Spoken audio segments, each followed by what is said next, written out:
निरपराध लगने वाली लड़की जो मनुष्यों और जानवरों के लिए हानिरहित लगती है, वास्तव में एक पंथ नेता है जो सभी प्रकार की बुराई करती है।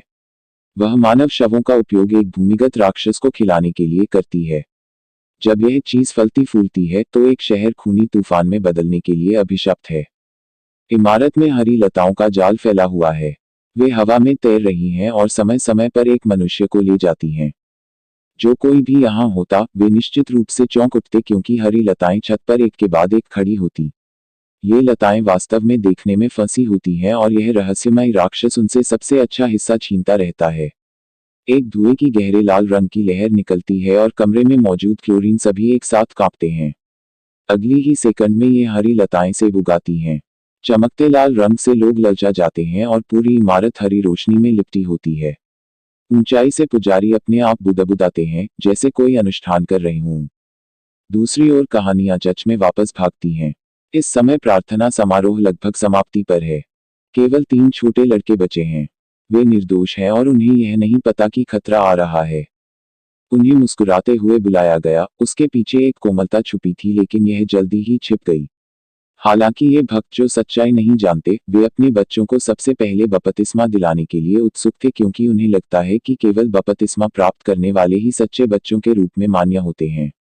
उन बच्चों को वे वेदी पर भेजते हैं और आपको कह सकते हैं, आप देखते हैं और हल्के से सिर पर हाथ रखते हैं। छोटा लड़का अपनी शक्ति को वापस पाने में असमर्थ होता है और वह अपने नीचे से एक चाकू निकालता है। दयालुता से कहता है, डरो मत, तुम्हारे अंदर एक शैतान है। मैं तुम्हारी मदद करूंगा। यह सुनकर वेदी पर खड़ा छोटा लड़का बिजली की तरह चौंकता है। वह प्रतिरोध करना चाहता है, लेकिन उसका शरीर उसके नियंत्रण में नहीं होता, वह बोलने की भी कोशिश नहीं कर पाता। अगली ही सेकंड में चाकू लड़के के पेट में घुस जाता है। तेज चाकू उसकी जिंदगी जल्दी से काट देता है। एक क्षण के लिए असली दर्द उसे बेहोश कर देता है। वह नहीं समझ पाता कि यह दयालु दिखने वाली बड़ी बहन ऐसा क्यों कर रही है। फिर उसने कृपालुता से लड़के के घाव पर हाथ रखा। एक सुनहरी रोशनी उभरती है, खून रुक जाता है और कुछ ही देर में लड़का जाग जाता है। लेकिन उसे कुछ भी याद नहीं रहता। चोट को दफनाकर वह महिला उसे पकड़े रहती है। यहाँ तक कि अपने माता पिता का सामना करते हुए भी वे सभी बहुत अच्छे से पेश आते हैं। उनका पुराना गुस्सा कहीं गायब हो चुका होता है, जैसे वे एक नए व्यक्ति बन गए हों। दूसरी ओर बाकी दोनों बच्चे इस अचानक दृश्य से डर जाते हैं। उनके छोटे शरीर कांपना बंद नहीं कर पाते। अब उनके दिमाग में केवल एक ही विचार होता है और वह है इस नर्क से बाहर निकलने का। जब वे भागने की कोशिश करते हैं तो उनके प्रिय पिता उन्हें चर्च में ही रोक लेते हैं। जितना वे संघर्ष करते हैं उतना ही लोग उन्हें अंदर के शैतान के रूप में समझते हैं। इस समय चर्च में आपकी मृदुल आवाज गूंजती है। बच्चों के कानों में यह आवाज थोड़ी डरावनी लगती है।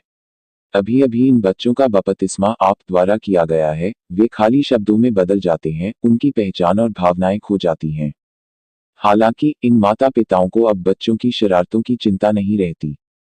वे चुपचाप बच्चों को चर्च से बाहर ले जाते हैं। इस समय न्याय की परियों की तलवार का समारोह समाप्त हो चुका है। वे तेजी से आपके पास आते हैं। यदि आप उसका इलाज नहीं करते तो वह स्वयं आग में जलने वाला होता। इसके बाद आपने उसकी बांह पर कपड़े उठाए। यह दृश्य देखकर उनके चेहरे पर शिकन आ गई। उन्होंने उम्मीद नहीं की थी कि घाव इतना गंभीर हो सकता है। उनके उच्च पुजारी को इस तरह चोट पहुंचाने वाला दुश्मन कौन है। लेकिन वे जल्दबाजी में नहीं पूछते, पहले उनका इलाज करते हैं क्योंकि वह उनकी सबसे महत्वपूर्ण लड़ाई की ताकत है। इसे गलत नहीं होने दिया जा सकता। कुछ ही समय बाद आप पूछते हैं, बाहर क्या हुआ था? विस्तार से बताओ। ज़ांग यीक्सियान ने सब कुछ विस्तार से बताया। कुछ समय पहले उन्होंने कुछ शक्तिशाली उपयोगकर्ताओं को खो दिया था, गलती से मान लिया कि हमने उन्हें मार दिया। इसलिए दोनों ने मिलकर हमारे खिलाफ साजिश की। इस तरह ज़ांग यीक्सियान और आपने एक दूसरे से बात की। 2 घंटे से अधिक समय तक वे बातें करते रहे। सब कुछ समझने के बाद आप गहरी सोच में डूब जाते हैं। उन्हें उम्मीद नहीं थी कि तियानहाई सिटी में उनके अलावा एक और रहस्यमय ताकत है। ऐसा लगता है कि शिशान बेस का विनाश इसी कारण हुआ था। आप अभी भी सोच रहे हैं। इस बीच ज़ांग यीक्सियान ने फिर से अपने विचार व्यक्त किए क्योंकि उन्होंने अपनी मौजूदा सारी जानकारी को एक साथ जोड़ा। उन्होंने खुद एक चौंकाने वाला परिणाम निकाला कि सभी समस्याएं एक आदमी पर केंद्रित हैं जिसका नाम ग्योंगी है। मुख्य बात यह है कि उन्हें पहले इस आदमी से एक संदेश मिला था। अब ऐसा लगता है कि यह आदमी जरूर एक शक्तिशाली मानसिक है, अन्यथा शिशान बेस का एक रात में विनाश असंभव होता। मेरे विचार में शिशान बेस में मरने वाले लोग इसी आदमी के द्वारा मारे गए। इसे सुनकर आपने अपने मन में उठे सवालों को भी पूछा। हम सबसे पहले इसकी जांच क्यों कर रहे हैं? संकेत मिलते हैं कि क्या यह मिसाइल से संबंधित है? क्या यह व्यक्ति जियांगोन जिले से भी संबंधित है? यदि हाँ, तो यह मामला और भी जटिल हो जाता है। यह व्यक्ति न केवल शक्तिशाली है बल्कि इसका पिछला इतिहास भी बड़ा है। यदि इसे इस तरह से बढ़ने दिया जाता है तो यह हमारी योजना को प्रभावित कर सकता है। हमें अब क्या करना चाहिए? हमें पहले इस आदमी के बारे में जांच के लिए एक बिडे को भेजना होगा। यदि हमें प्राप्त जानकारी सही है तो इस आदमी के पास पर्याप्त सामग्री होनी चाहिए। हालांकि हमारा रक्त चीनी हमें भोजन की स्थिर आपूर्ति दे सकता है, लेकिन यह टिकाऊ नहीं है। यह व्यक्ति उतना शक्तिशाली नहीं है जितना आप सोचते हैं। हम आसानी से उसकी सामग्री को खुद के उपयोग के लिए ले सकते हैं। यदि वह आसानी से नहीं निपटता तो हम उसके साथ गठबंधन भी कर सकते हैं। मेरी राय में अब हमारे लिए अपने जीवन को विकसित करने का समय है।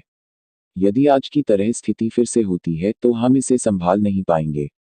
इस समय आपने भी इस विचार को अच्छा समझा। दोनों तुरंत योजना बनाने में जुट गए। उन्होंने तुरंत आदेश देकर योजना को क्रियान्वित करने की तैयारी की, क्योंकि आप भी जानते हैं कि यदि इस आदमी में वास्तव में यह ताकत है तो तियानहाई सिटी का पैटर्न बदलने वाला है। दूसरी ओर जो किर मेडिकल विभाग में हैं, वे 3 दिन और 3 रातों से व्यस्त हैं। इस समय वे पिक को ध्यान से देख रहे हैं। पिक पर कुछ है जो ग्योंगी द्वारा लाया गया एक पीला परीक्षण ट्यूब है। जो किर ने मुड़कर कहा कि यह लाया गया परीक्षण अद्भुत है। यह पिछले प्रोटोटाइप की तुलना में 10 गुना अधिक शक्तिशाली है, लेकिन इसके साइड इफेक्ट्स भी कम नहीं हैं। यदि खुराक का ध्यान नहीं रखा गया तो उपयोगकर्ता के तुरंत फटने की संभावना है। इस तरह के कार्य के कारण यह शरीर की चयापचय को तेज कर देता है। सरल शब्दों में यह खुद की ऊर्जा का अधिक उपयोग कर देता है। पहले मैंने केवल इसे प्रयोगशाला में देखा था, उम्मीद नहीं थी कि वे वास्तव में इसे मानव पर उपयोग करेंगे। यह पागलपन है। जोकिर के इस व्याख्या को सुनकर ग्योंगी पक्ष ने कहा, सौभाग्य से आप मेरे पास हैं, नहीं तो एक दिन मैं भी खतरे में पड़ जाऊंगा। आप कभी कभी इस दवा का उपयोग करते हैं, इसके परिणाम वाकई अकल्पनीय होते हैं। इस समय जोकिर ने मुस्कुराया। अब जब नमूने मेरे पास हैं तो आप अभी भी इस बारे में चिंतित हैं।